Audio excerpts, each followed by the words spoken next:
You ever feel like you're just a guest in your own life? Like no matter how hard you try to belong, someone's always ready to push you out? I used to think family meant safety, love, roots. But trust me, sometimes the people closest to you are the ones who will take everything you hold dear and smile while they do it. My name is Nora, and I'm 27 years old. I recently graduated with a degree in fine arts. After 5 years of assignments, late-night study sessions, and dreaming about the life I wanted to build, I was finally ready to begin a new chapter. But this story isn't just about college or growing up or what comes next. It's about family, about trust, and about what happens when the people you're supposed to count on the most are the ones who betray you the deepest. My mother, Grace, was everything to me. She was strong, thoughtful, and one of the most talented chefs I've ever known. She owned a little bakery that she built from scratch. It wasn't just her job, it was her passion, her pride, her whole world. And when she wasn't running the business, she was raising me. Carefully. Lovingly. She planned every detail of her life, always thinking ahead, not just for herself, but for me too. Even after she was diagnosed with cancer, she kept her focus on making sure I would be okay. She kept working as long as she could, taught me how to manage the bakery, walked me through paperwork, taxes, suppliers, all the things I never thought I'd need to know so young. She said it was her way of loving me, making sure I could stand on my own if she couldn't be there anymore. When she passed away 5 years ago, just weeks before I was supposed to start college, I thought I wouldn't survive it. The grief was so heavy it felt like I couldn't breathe. I'd lie in bed for hours, staring at the ceiling, hoping I'd wake up and find it had all been a dream. But it wasn't. She was really gone. What she left behind, though, that meant everything. She left me our home, the one she worked so hard to keep, and she left me the bakery, the heart of her life. She used to say, "This place will always be yours. When I'm not here, this will be your anchor." And I believed her. I just didn't know back then how hard it would be to hold on to what she gave me, or who I'd have to fight to keep it. My mother's name was Grace. Everyone in our neighborhood knew her, not just because of her warm personality, but because of her legendary baking. She could turn the simplest ingredients into something magical. The smell of her fresh bread used to drift all the way down the block, and people would line up outside the door of our bakery just to get a slice of her peach tart or cinnamon rolls on a Saturday morning. But Grace wasn't just a talented baker. She was a planner, a builder, a fighter. She had grown up with very little, and everything she owned, she earned. The bakery started out small, just a rented space with secondhand ovens and a lot of hope. Over time, she turned it into a thriving business. But even as she poured her heart into the bakery, she never lost sight of me. I was her only child, and she made sure I knew I was loved every single day. Our house sat just above the bakery, a cozy two-story with white shutters and a small garden out front where she grew roses. It wasn't fancy, but it was home. Warm, lived in, full of memories. I can still hear her soft humming in the kitchen late at night, the clatter of baking trays, and the way she always saved the last slice of pie for me. She used to say, "This bakery isn't just a job, Nora. It's our home, our roots. One day, it'll be yours." Even after her diagnosis, Grace stayed strong. She kept working as long as her body would allow, and when she couldn't stand for long hours anymore, she shifted her focus to teaching me. She showed me everything: how to balance the books, how to deal with vendors, how to talk to customers like they were friends. I didn't realize it at the time, but she was preparing me. Quietly, gracefully, she was making sure I'd be okay without her. Her death changed everything. In the weeks that followed, I walked around in a daze, going through the motions. But even in the chaos of grief, her careful planning began to shine through. The will she had prepared left everything, the house, the bakery, the savings, to me. Not because she didn't trust others, but because she believed in me. She gave me a future, even when hers was being taken away. I thought, naively, that honoring her wishes would be enough to protect what she'd left behind. I didn't know yet how wrong I was. My mother and father had been married for 11 years before everything fell apart. I was still a child when it happened, too young to understand the weight of divorce, but old enough to feel the distance that followed. His name was Victor. He used to be warm and playful, the kind of dad who would lift me up onto his shoulders or draw silly doodles on my lunch napkins. But something shifted when I was around 9. The laughter in the house faded. The silence grew longer. Then, one day, he was just gone. There were no screaming matches, no courtroom drama. Just a quiet conversation in the living room, suitcases packed in the hallway, and a tight-lipped goodbye. Within months, he had remarried. Her name was Erica, and she was younger, sharper, and, as I would later learn, calculating in ways I couldn't yet understand. Soon after, they had a daughter, Lily, and a new family began without me. I visited sometimes on holidays or the occasional weekend, but I never felt like I belonged. Their house felt like a magazine spread, beautiful, but cold. Erica was always polite, never unkind in front of anyone, but there was a chill in her presence. She would offer, "Nora, would you like to stay for dinner?" But her tone made it clear she hoped I'd say no. Victor was always working. He said he had to provide for his family. But most of the time, it felt like I wasn't part of that family at all. Lily, who was 11 years younger than me, was their shining star. Erica doted on her endlessly, brushing her hair, praising her every tiny accomplishment like it was a miracle. I never blamed Lily. She was just a kid. But watching them together only deepened the feeling that I was on the outside looking in. Still, I kept a polite relationship with my father. He paid my college tuition in full, all at once, perhaps out of guilt or obligation. We didn't talk much, but I accepted the help. It felt like the best I could get from him. What I didn't know then, what I couldn't possibly have guessed, was that his silence and Erica's distance would someday unravel everything my mother had fought so hard to leave behind. I didn't know they would come back into my life not to support me, but to try and take what was never theirs. Losing my mother was the single hardest thing I've ever lived through. Grace wasn't just my mom. She was my guide, my protector, my best friend. And when cancer finally took her, it felt like a part of me was ripped away. The world kept turning, but I was frozen in place. She passed away just weeks before I was supposed to leave for college. I remember standing in her bedroom, her scent still lingering in the pillows, the sun filtering softly through the curtains, and wondering how I was supposed to move forward. For days, I barely left my bed. The bakery was closed. The house felt cold, quiet, empty. Then came something unexpected.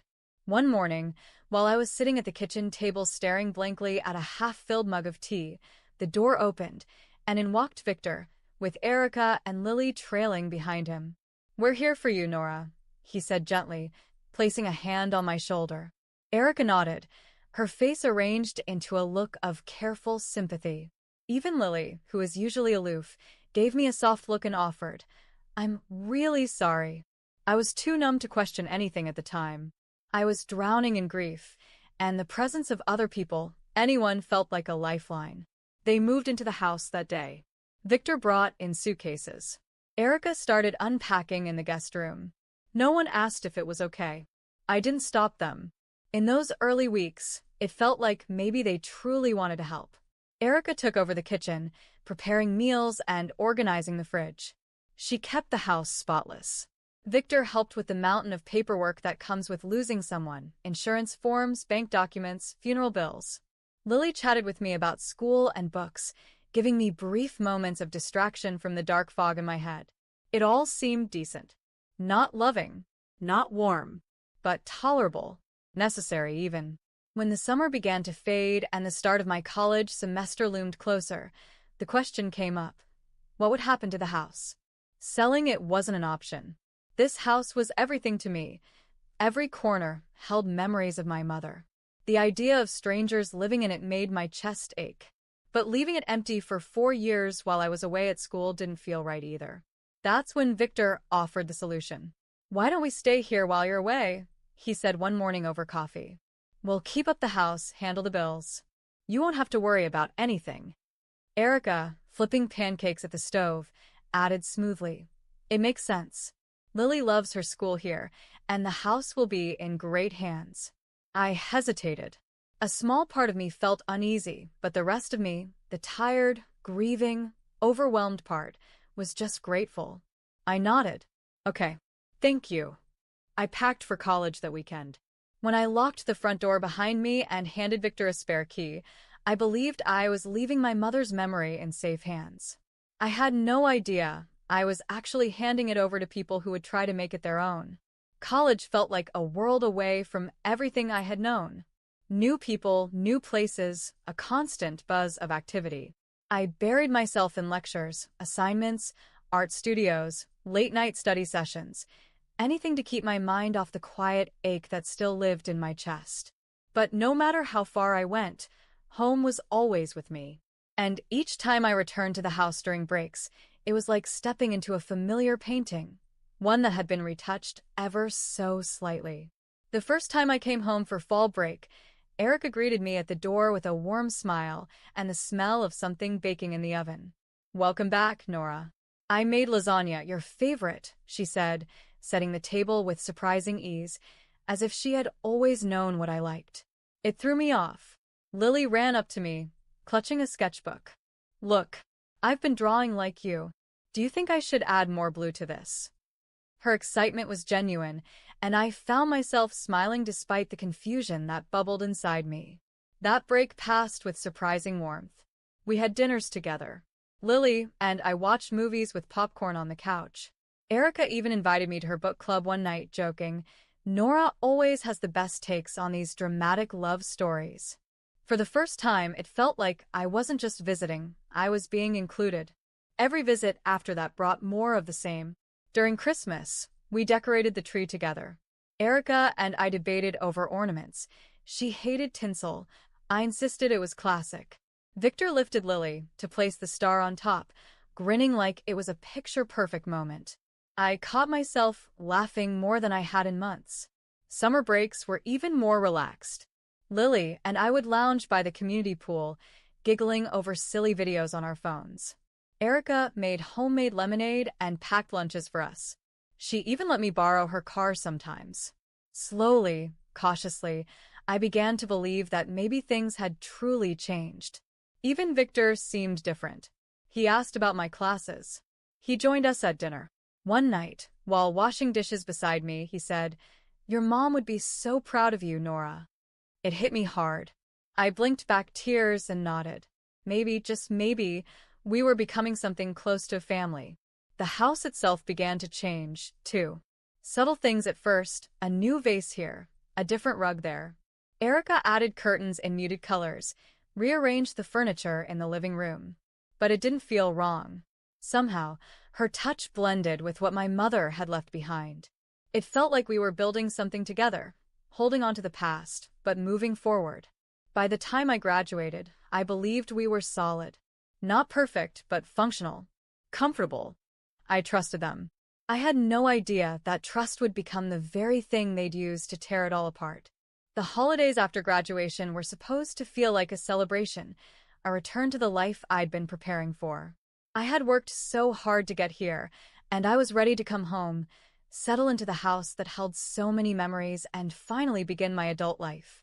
It was the first time I was returning not as a student, but as someone who had made it through to the other side. I had landed a job right in my hometown, and I couldn't wait to start. But more than anything, I was excited to walk back into that house, the one Grace had fought to protect for me, and feel the peace that always came with being back in her space. The day I arrived, the sun was shining. The driveway looked neat, the rose bushes out front trimmed, though something about them looked different. They were still roses, but they weren't the same soft pink Grace used to plant every spring. Still, the house looked welcoming enough. I stepped out of the taxi and dragged my suitcases toward the front porch, reaching into my bag for the house key I hadn't used in a while. As I slid the key into the lock, I felt a flutter in my chest. It didn't turn. I frowned, tried again. Jiggle, press, turn. Nothing. My heart dropped. What the hell? I muttered under my breath and knocked hard on the door. It opened a moment later, and Erica stood there, wearing an apron dusted with flour. Her expression shifted from surprise to discomfort so fast I almost didn't catch it. "Nora," she said slowly, wiping her hands on the apron. "What are you doing here?" I blinked, confused, then wheeled my suitcase past her into the hallway. "What do you mean?" "I live here." The house looked the same, but not. The furniture was rearranged. The artwork on the walls had changed. My mother's presence still lingered, but it had been softened, faded, as if someone had tried to paint over her memory without quite finishing the job. "Why were the locks changed?" I asked, turning to face her. Before she could answer, Victor appeared from the living room, pale and visibly tense. Lily followed close behind, looking nervous, but saying nothing. Victor rubbed the back of his neck, something he always did when he was uncomfortable. "Nora," he said, avoiding my eyes. "Let's talk in the office for a moment." I nodded, my stomach sinking. I followed him into what used to be my mother's office, still filled with her books, her certificates, her energy, but the air felt heavy, distant, like even the room knew something was wrong. Victor shut the door behind us and took a breath. "There's something I need to tell you," he began, his voice low and strained. I waited. He looked down. "Erica thinks this house belongs to me." The words didn't make sense. "What?" I asked. "What are you talking about?" "Mom left this house to me. It's in her will. You know that." He nodded slowly, but still wouldn't meet my eyes. "I know. But when we moved in, I told her it was mine. I said I had given it to your mom out of kindness after the divorce, and when she passed, it came back to me." My entire body went still. It felt like being hit with a wave of ice. "You lied to her?" I whispered. "For 5 years? You let her believe this was your house? That you were letting me stay here out of kindness?" "I didn't think it would matter," he said quietly. "You were going to college, and we needed a place to stay. I thought it would be temporary." I could feel the heat rise in my chest, shock, anger, betrayal. "Temporary?" I said. "This is my house, Dad. Mom's house. And you're telling me you've been living here all this time, letting Erica think it's hers, while you lied to both of us?" "I was going to tell her," he said, but his voice was weak. Unconvincing. "Just give me a little time to figure out how to handle it." I shook my head. "You've had 5 years." At that moment, there was a knock at the door. Erica's voice on the other side, sharp and fake sweet. "Everything okay in there?" Victor looked down. I turned away, staring at the books on the shelf, the familiar photos on the wall. Everything in that room was my mother's, but nothing outside of it felt like mine anymore. The days that followed that conversation in the office felt like walking through someone else's life. I stayed quiet mostly because I was stunned. Stunned that my father, Victor, had lied for years. Stunned that Erica had taken over a house that never belonged to her. Stunned that no one seemed to think it was a big deal. I kept telling myself Victor would fix it, that he would finally sit Erica down and tell her the truth. He didn't. Instead, things in the house shifted almost immediately. Erica's friendliness vanished like fog in sunlight. Her words became sharper, her smiles thinner. At first, it was small things, comments that sounded pleasant on the surface but carried a sting underneath. "I reorganized the pantry to make it more efficient," she told me one afternoon. "You probably didn't notice since you've been so busy with college." I smiled stiffly and said nothing. Then came the accidents. One morning, I found my favorite white blouse in the laundry, ruined. Bright pink stains all over it. "Oh no," Erica said with fake concern. "I must have mixed up the baskets. These things happen when the house gets too crowded." Even Lily, who once treated me like a sister, began keeping her distance. She stopped joining me for movies or walks. I overheard her one evening on the phone with a friend, whispering, "Yes, she's still here." "I know. Mom says it's weird too." That one hurt more than I expected. Victor, for his part, disappeared into silence. He started leaving early in the mornings and coming home late. He always had some vague excuse: work, errands, calls. But really, I think he just didn't want to be around when things got tense. He never said a word in my defense. Family dinners became a minefield. Erica would make just enough food for 4 people, set the table, and when I walked in, she'd blink innocently and say, "Oh, I didn't think you'd be here for dinner." Lily would stifle a laugh. Victor would sit silently, chewing slowly, eyes fixed on his plate. I began spending more and more time in my room. I told myself it was just until I figured things out. Just until Victor had the courage to tell the truth. But deep down, I knew better. I was being pushed out day by day, in every way that mattered. I threw myself into work, trying to build some sort of normalcy. I reconnected with old friends. I stayed late at the office. I told myself I was okay. But every time I walked through that front door, the tension settled over my shoulders like a weight. One evening, I came home to find my mother's favorite vase, an antique she used to polish every Sunday, shoved into a dusty corner of the living room. When I asked Erica about it, she shrugged. It didn't match the new aesthetic. The words echoed in my ears as I stared at that vase. My mother had poured her soul into that home. She had left it for me, only me. And here I was, standing in the middle of it like an unwanted guest. That was the moment I realized this wasn't a misunderstanding. This wasn't about poor communication. This was a takeover. I tried to tell myself that things would level out, that if I just stayed quiet, stayed calm, maybe Victor would finally grow a spine and clear things up. Maybe Erica would remember this wasn't her house. Maybe Lily would soften again. Maybe. But instead, things got worse. The passive-aggressive comments gave way to direct, cutting remarks. One evening, as I poured myself a cup of coffee in the kitchen, Erica stepped in and stood right in front of me, arms crossed, blocking the path to the table. "Nora," she said, her voice sweet but firm, "have you thought about getting your own place? You're starting a new job soon, right?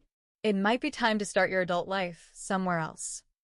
I stared at her for a second, surprised at how casual she made it sound. Like I was a roommate who had overstayed my lease. I forced a smile. "Actually, I've talked to Victor. He said it's fine for me to stay for a while." Her lips pressed into a thin, hard line. "Of course," she said quietly, turning away. "If that's what he said." The next morning, I found the living room furniture rearranged again. The throw pillows had changed, the old wooden coffee table was replaced with a modern glass one, and the portrait of my mother that used to hang above the mantel was missing.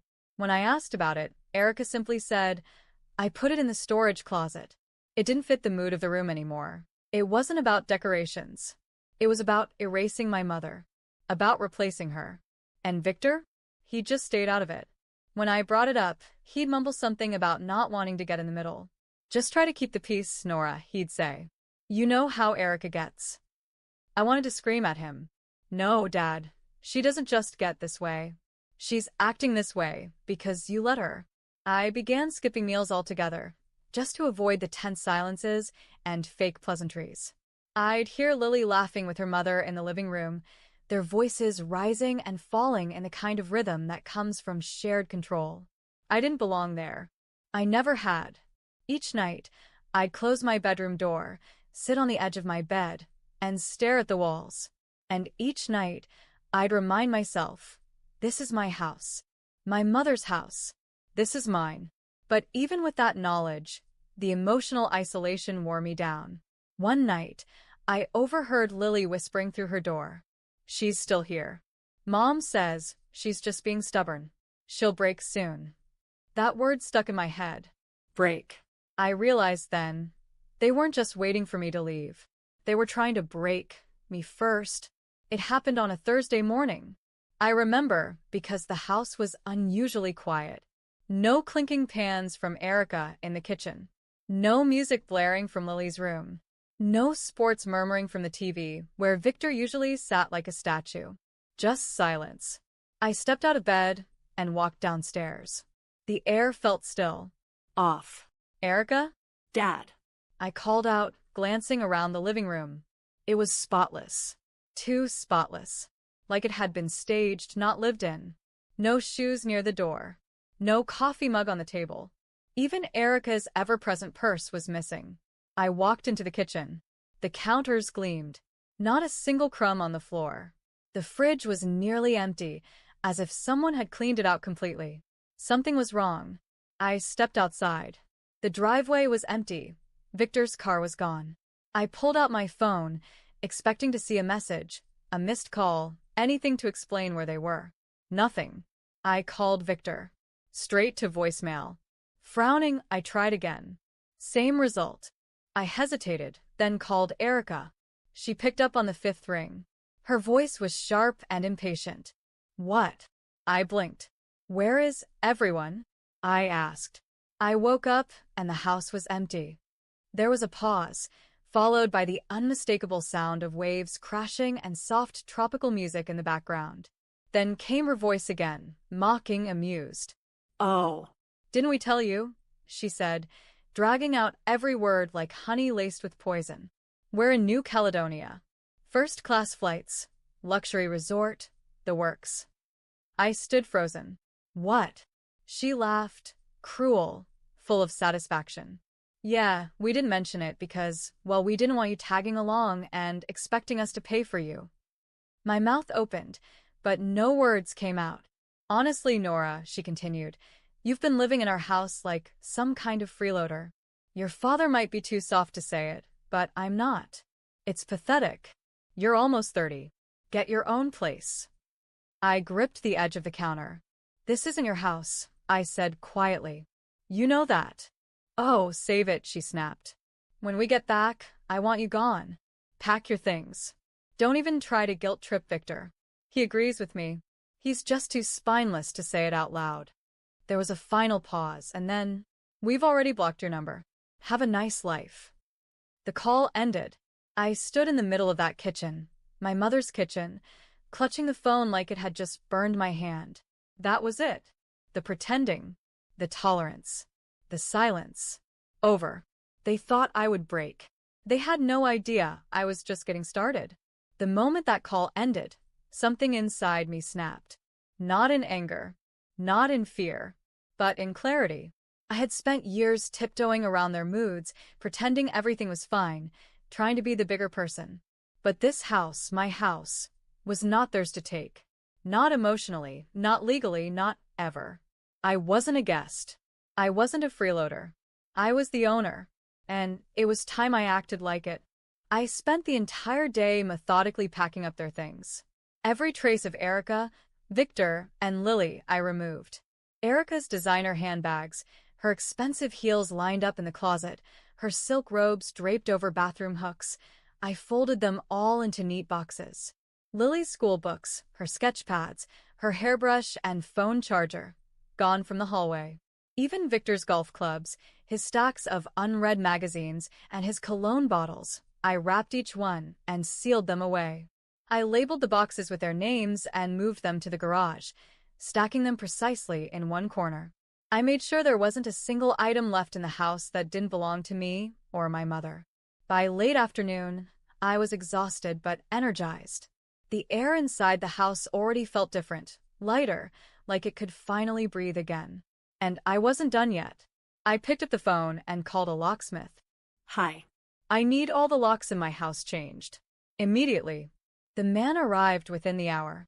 As he replaced each lock, I stood by the door, clutching the new keys like they were gold. It cost a fortune, but I didn't care. By the time the sun began to set, I was standing behind the front door, alone, finally, and everything was mine again.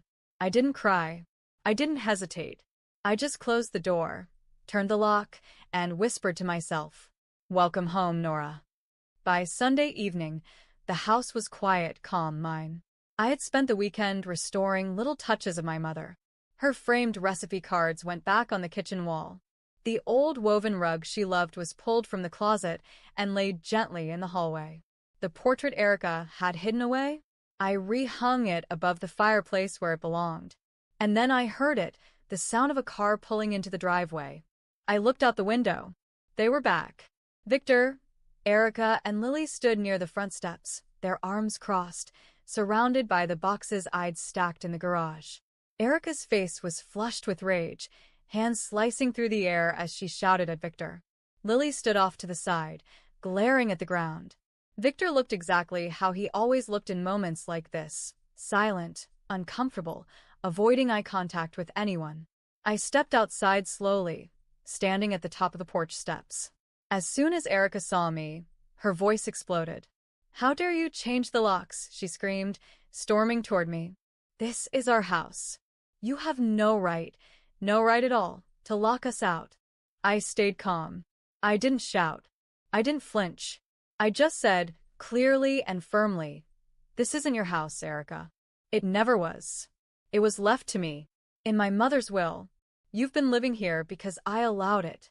And now I don't." She froze for a beat, stunned, then turned sharply toward Victor. "Tell her she's lying," she demanded. "Tell her this house is ours. Tell her, Victor." He opened his mouth, then shut it. His eyes flicked to mine, then to the ground. Finally, in the smallest voice, he said, "She's telling the truth." The color drained from Erica's face. "You," she hissed, pointing at him. "You lied to me? You let me believe we were doing her a favor? For 5 years." Then she turned back to me. And the moment her eyes locked onto mine, something snapped. She took a step forward, her voice dripping with venom. "Nora, sweetheart," she said in that fake syrupy tone, "we've had so many good times here. Book club nights, holiday dinners. We're family. We can work this out." "No," I said coldly. "We can't." Her expression darkened. Her hands balled into fists. "You ungrateful little. After everything we've done for you." I didn't respond. I turned and walked toward the door, ready to go back inside. That's when it happened.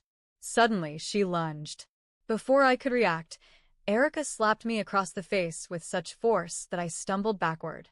Then she grabbed my arm, twisted it hard behind my back, and with a furious shove, pushed me down onto the porch steps. I hit the wooden boards hard, breath knocked out of me, but I wasn't seriously hurt. I sat up, stunned, my cheek burning, my arm sore, but not broken. Across the street, I heard a neighbor shouting. "Call the police," someone yelled. "She just hit her.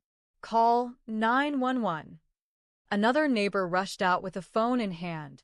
I could hear her voice clearly. "Yes, we need police at 342 Oak Hill Drive. A woman just assaulted her stepdaughter." "Yes, right now." I sat up slowly, holding my arm, heart racing. Victor didn't move.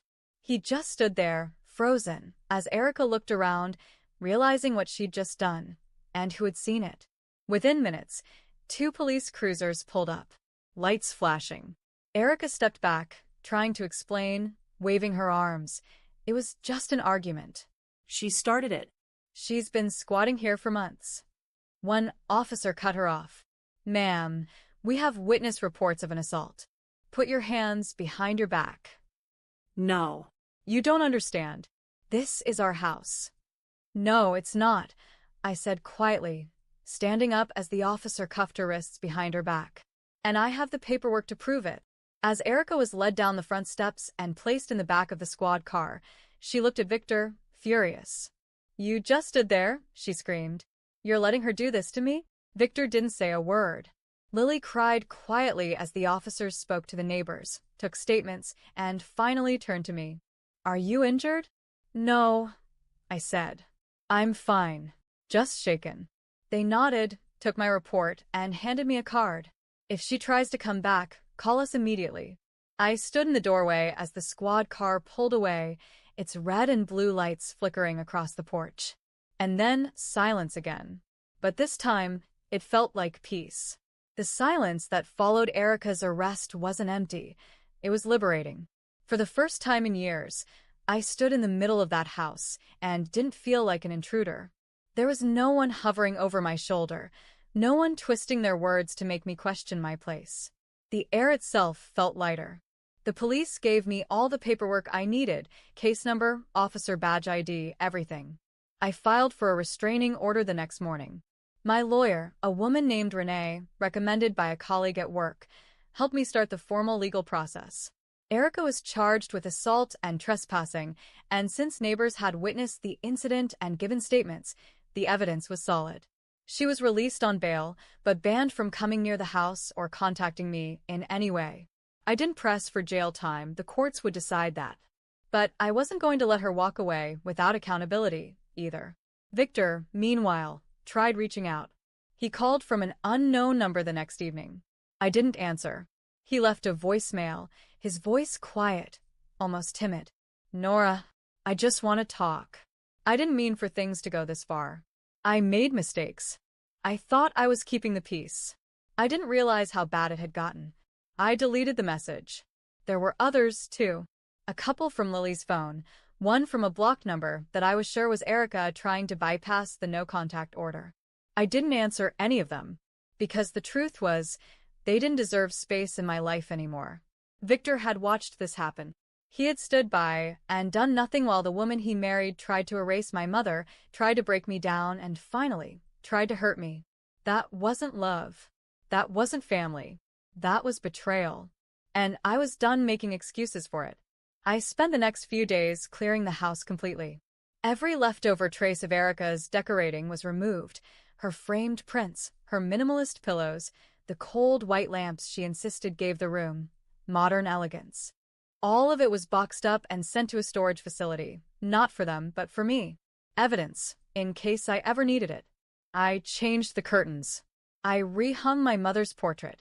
I moved my clothes into the master bedroom, my mother's old room, and for the first time in years, I slept through the night. Not as a visitor. Not as a tolerated guest. As the rightful owner of my home. With Erica and her influence gone, the house slowly began to feel like home again, not just a place to sleep or hide, but a place to live. I started with small things. I brought in fresh flowers and repainted the walls in soft earth tones that reminded me of my mother's warm embrace. I rearranged the furniture the way she used to have it. I reopened the windows to let in sunlight and the sound of wind through the trees. It was like the house had been holding its breath all this time, and now, finally, it could exhale. The garden took the most time. Erica had replaced my mother's rose bushes with something colder, more uniform, little manicured shrubs that looked like they belonged in a brochure, not a home. I ripped them out one by one. Planted roses again, pink and soft and vibrant, the way Grace always liked them. Each bloom felt like a tiny act of restoration. At work, things began to settle too. My job at Marshall & Brooks Financial kept me focused and productive. The numbers, the structure, it all gave my mind somewhere solid to land. But the most unexpected gift was Nina, a co-worker from the risk assessment team. We had spoken casually before, but now she became something else entirely, a confidant, a true friend, someone who saw through the polite smile I wore at meetings and asked, "Are you really okay?" and meant it. We started having lunch together, sharing stories about our families, our frustrations, and our dreams. Her presence was effortless, grounding. With Nina, I could laugh again. I could breathe. The house wasn't the only thing being rebuilt. I was rebuilding myself. But perhaps the most meaningful step came a few months later, when I walked back into the bakery for the first time since Grace had passed. It had been closed for years. Dusty counters. Empty shelves. Silence, where once there had been the smell of fresh bread and laughter. I stood behind the counter for a long time, letting the memories wash over me. And then I got to work. It took months, permits, cleaning, repairs, painting. I went through Grace's old recipe journals, tweaking things here and there, but keeping the heart of it all the same. I hired a small staff. I brought Joe, an old employee of my mom's, back on board. He remembered how she ran things and reminded me of her more than I expected. Finally, the day came when the bakery reopened. I stood at the front counter, apron tied around my waist, the smell of cinnamon rolls drifting into the street, and I felt something I hadn't felt in a very long time. Pride. Not just in the space or in the business, but in myself. I hadn't just survived everything that happened. I had reclaimed it, rebuilt it, turned every broken piece into something stronger. And now this home, this life, it was finally mine. There are still days when I catch myself looking toward the front window, half expecting a shadow from the past to reappear. But those moments pass quickly now, like clouds drifting across a clear sky. Because this house, this life belongs to me. I no longer walk on eggshells. I don't brace myself for cold stares or passive-aggressive remarks. I don't second-guess my presence in the place my mother built from the ground up. Every inch of this space carries her memory, not the version Erica tried to erase, but the real one. Grace's touch is in the creak of the wooden stairs, the way the light hits the kitchen in the morning, the smell of vanilla still lingering in the pantry. Sometimes I sit on the porch in the early evenings, a mug of tea in hand, and watch the roses sway gently in the breeze. Their petals are bright, healthy, new, yet they feel familiar, like they've always belonged here. And maybe they have. I think a lot about what my mother would say if she could see me now. I hope she'd be proud. Not just because I fought for the house or reopened the bakery or stood my ground, but because I found my way back to myself. She once told me, "I'm not always going to be here to fight your battles, Nora. So I'm teaching you how to stand.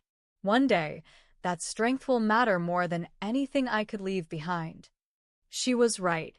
I lost people I thought I could trust. I was hurt in ways that went deeper than I ever expected. But I stood. I rebuilt. And in doing so, I created something new. Not just a space, a sanctuary. Not just a business, a legacy.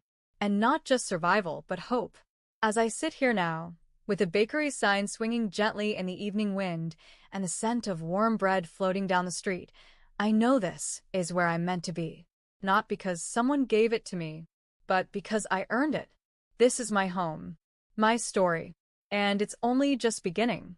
If this story moved you, don't forget to like the video, leave your thoughts in the comments, and subscribe to the channel for more powerful stories like this. And make sure to turn on notifications so you never miss an upload.